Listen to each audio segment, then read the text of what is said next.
Hey everyone, Sleepy Reader here.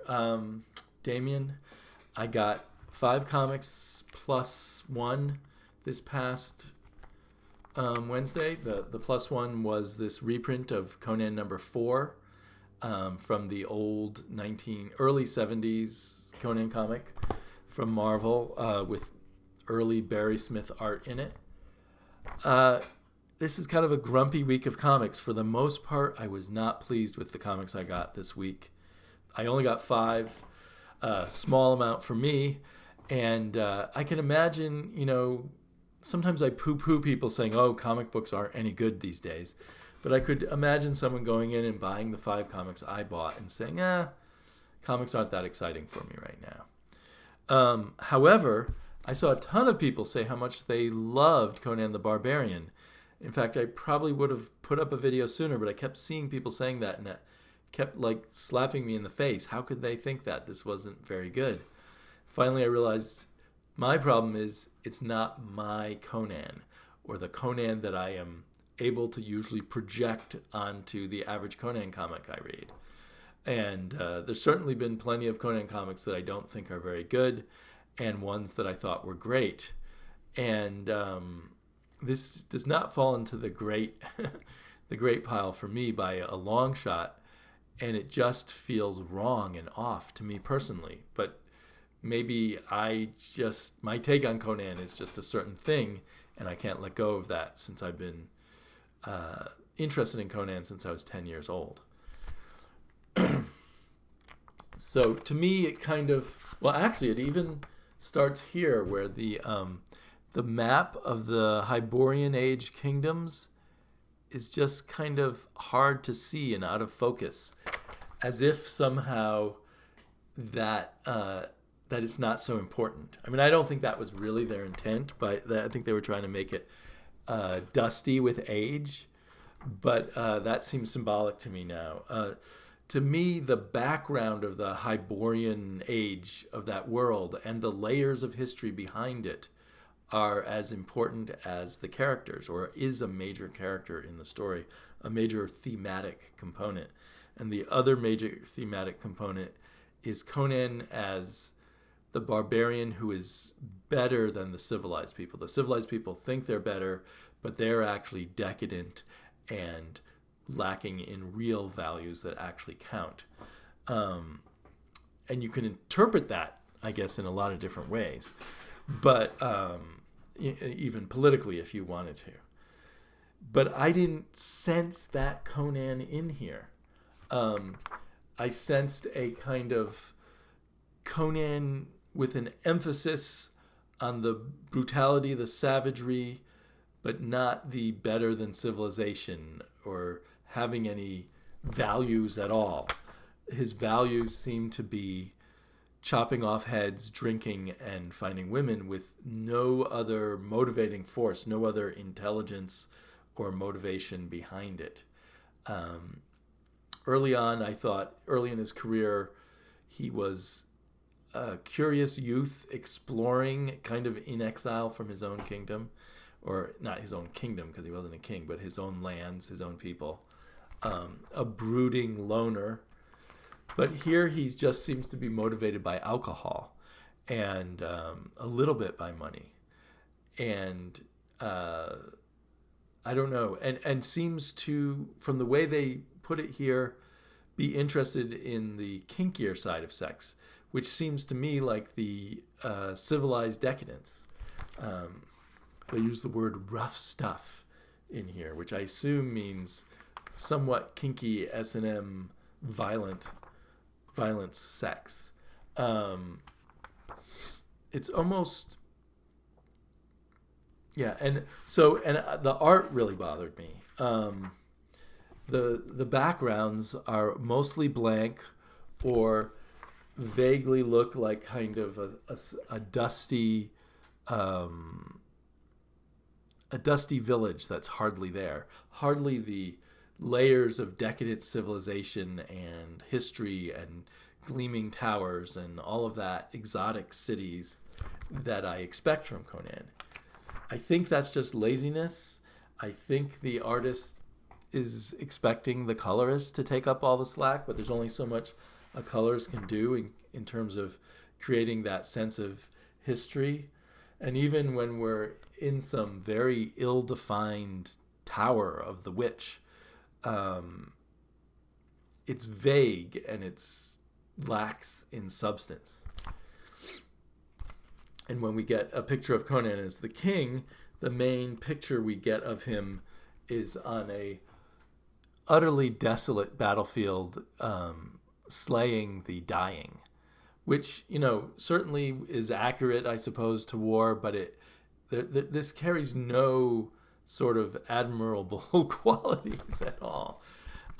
Probably Jason Aaron has all kinds of interesting plans he's going to do with the character and exploring the different phases of his life, because this story is set up to be about all these different phases of his life. But it just made me bummed out. I just wanted a different Conan, a different Hyborian age, a different juxtaposition of the use of the themes. Sure, Conan is powerful and brutal and almost unbeatable, but he's not. I don't know. There's just it's a different angle on all of that really didn't make me happy. But then after seeing all the people liking it so much, I said to myself, well, what if it wasn't Conan? What if this was just some comic book about some savage in some Hyperborean, in some kind of fantasy world? And I think on that level, I would give this a chance to see where it develops a little more. So I'm going to do that. And so my longing for some good but modern Conan is leading me to decide to subscribe or add to my pull list this Savage Sword of Conan, which I originally wasn't going to do. It's got art by Ron Garney in it, so I'm kind of curious how he'll do that. It's a different writer, Jerry Duggan, who I don't have a lot of Jerry Duggan experience. I don't have any impression of what kind of writer he is, but just maybe it'll give me a little more of that Conan, or a Conan I can project my own vision of Conan into. So I've stirred up my Conan interest. I really don't know why I've loved Conan for so long. But there's definitely that idea of the barbarian versus civilization that really interests me. So other comics that I got grumpy about included the Terrifics, which I've been hanging in there for 11 issues. I think I got about 3 issues that I really liked, but most of the time it was just the potential of the story, the fact that Jeff Lemire was the writer. Maybe eventually he would be able to correct the course of the ship that seems like it's gone all over the place because of all the changing artists and this artist's first philosophy of the New Age of Heroes. And this issue had an artist that I've normally greatly admired, Victor Bogdanovich, but it really did nothing for me. And all of the characters felt kind of like weak and pitiful, like those civilized people that Conan doesn't like. I don't know. I just couldn't get into any of the characters, and I said, okay, I've had enough. And I told my shop to take it off my pull list. Wonder Woman, I've been hanging on to this for about 3 issues. I haven't really gotten into it, even though it's written by G. Willow Wilson, who I had high hopes for. And I really wanted a well-done Wonder Woman comic, and I thought a strong woman writer would be a really great way to go. But I have not found this interesting at all. And this issue, the art seemed much more in line with what it should be. The artist who did the first, so this must be the 4th issue by Wilson. I think it's coming out twice a month. Anyway, with better art, and I still didn't get into the story, I said, okay, time to cut your losses. And I asked them to pull this off my list too. This was a little more painful because I kind of want to support Wonder Woman. I want Wonder Woman to be a really good comic, but I'm just going to wait. If I hear it's become really good, I can always jump back on it. Yeah. Savage Dragon, boy, does this comic pull me in all different kinds of weird ways. But starting off, loved the cover, which is a tribute to a Herb Trimpe cover with Doc Samson and Hulk, and this time it's Captain Tootsie and the Savage Dragon. Captain Tootsie, it turns out from the notes in the back, is a real Golden Age hero, originally used to advertise Tootsie Rolls, and then got a few comics of his own. And everywhere in this issue, the art is fun. Eric Larson does great kind of old school Bronze and Silver Age battles, ones that remind you of the Bronze and Silver Age Marvel, basically. And he tackles some really interesting and difficult issues here with Savage Dragon's wife having been raped to death, actually, but brought back to life. But what the psychological toll of that is on their marriage, on both of them, the anger, the confusion, the inability to be in touch with emotions, it's all there. It's really fascinating stuff. But Eric Larson, to me, feels like he's constantly giving off mixed messages. When in an issue dealing with that kind of stuff, he also just begins the issue with this really exploitive sort of Annie Fanny Playboy Bunny kind of fight scene with this really sexy sex robot fighting Savage Dragon, with nipples and breasts and giant patootie and everything all over the place. Plus the odd juxtaposition of, someone who's a female who's so ripe in the cliched sexual ways being sort of pulverized by Savage Dragon. Is Eric Larson trying to juxtapose that with this whole issue of rape survival and the price of that? Or is he just not conscious of that and he just puts in different elements he likes, even though they play against each other in ways that are really weird? I don't know. But I'll keep getting Savage Dragon. I enjoy reading the letters page even, which is unusual for me, and it's just such a one-time book. There's only one book like this. If they were all like this, I'd say, I don't want to read 20 comics like this. But one comic like that, very good. And the only comic I was truly satisfied with this week, the only comic I was 80% satisfied with this week was Pete Tomasi's second issue of Batman Detective Comics with Doug Mahnke on the pencils and an inker named Mendoza, the colorist Baron, all doing a pretty good job, although I have to say I'm not a super fan of the inking style. I wish it was a little heavier. It's very hatchy, like it's all done with one of those super fine pens everywhere. That's how it feels to me. So I feel like it could be stronger. I think Mankey's done his own inking at times that I liked better. Though I've heard Oddfellow Thoughts say he likes this inking better, I believe. But this issue had some very powerful emotional moments with Dr. Leslie Tompkins' apparent death. I assume she'll come back like every other character. There'll be spoilers here for this issue, I'm sorry. So also very interesting stuff where Alfred gets attacked by someone who apparently looked like Zorro but had the voice of James Gordon, and who must have known they weren't really killing Alfred. They stabbed him in the lung. So I don't know how it all adds up, but it makes for a very tasty and emotional mystery so far. But where the 80% that I didn't like was the final sort of beat of the story where Batman, and this continues spoiling the comic because it's spoiling the end of this comic, Batman goes into Arkham Asylum and is preparing to just wail and beat on all the supervillain inmates in there till someone gives him a clue as to what's going on, which seemed odd to me, both on the level of the usual level with Batman of what good is that really going to do you? You're just going to get someone to say something because they have to say something to get the beating to stop.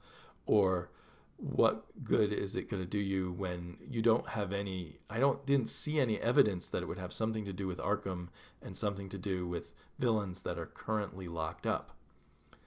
Maybe Tomasi's given us a clue or has some extra purpose for this, or maybe it's just going to be the typical Batman over the top, using techniques that are questionable, to say the least. But I have high hopes that something more will come out of this. And in general, I guess now this is probably my favorite Batman comic book. Let's see, I have a little bit of time. I also read Captain Ginger number. So those were all the books that came out last week, and then I have a bunch of books that I just haven't caught up on. I enjoyed Captain Ginger, not quite as much as I expected to. It was a very chunky story. It's kind of Cats in Outer Space meets Star Trek in a way, but not too much. I do love the whole idea that the cats are only partially evolved into a humanoid state. They're still very, very cat-like in a lot of other ways and about to lose control and give in to their instincts and stuff. So this series, I have 2 more issues that I haven't read that have already come out. Could be developing in interesting ways, but it's a little slow going. Speaking of slow going, I loved Justice League Dark from a few weeks back, even though there was long, slow going pieces in here of the characters just talking to a lot of talking heads, expressing their emotions a lot, sometimes too much. But I think this is how Tynion works. He develops the characters' emotional states and then builds plot beats on those. And so by the end of each issue, even in issues like this one where things seem to slow down to me too much, by the end of the issue, I'm hooked back in. He's built something up where I really care. So I guess it's kind of worth the slow parts. And the art and color in here have been fantastic. Fantastic for a superhero kind of comic. You can see all the word balloons there of all the talking. Leviathan is fun. It feels kind of like a mix between a kaiju comic and some just irreverent underground comic almost of days gone by. Just making fun of everything, but a little incoherent. I'm not sure where it's all going. We'll see if the writer, John Layman, can pull more of this together later on, or if it's just going to remain just a wacky satire of everything, but not have a particular purpose or end point that is of any meaning to me as a reader. You can see the colors are really fun. There's actually 2 or 3 colorists on here. And I was kind of talking about how colors are kind of like inks, but I used to be able to recognize inkers' styles. At this point, I can't usually recognize a colorist style with very few exceptions. So I couldn't go through here and say, oh, this part was done by Bill Crabtree, and this other part was done by, what was the other colorist's name? Michael Garland. I mean, perhaps they both worked on all pages. I don't know, but so anyway, I continue to think about color more. I have kept that New Year's resolution, so to speak.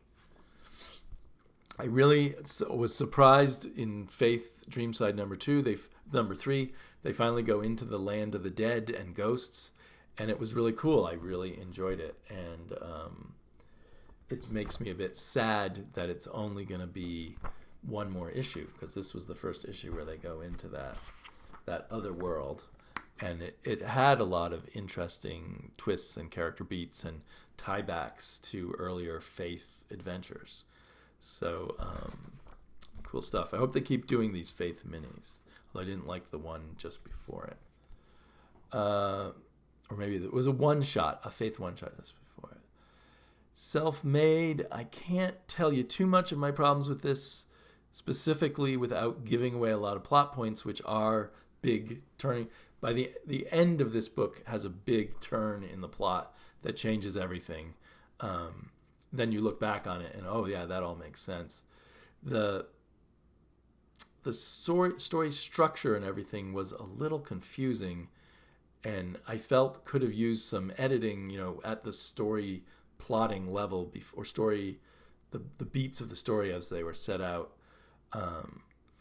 I still don't really understand what the point of the first 4 pages was. I mean, it shows us our main character here, but what it tells us about her, it doesn't seem to they don't seem to advance the story. They advance the story in very clumsy, awkward ways, which is ironic because this book is hyped for being the first book edited by Kyle Higgins, a well-known writer, especially at DC.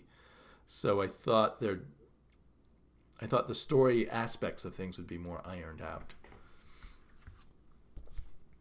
Finally, Hardcore.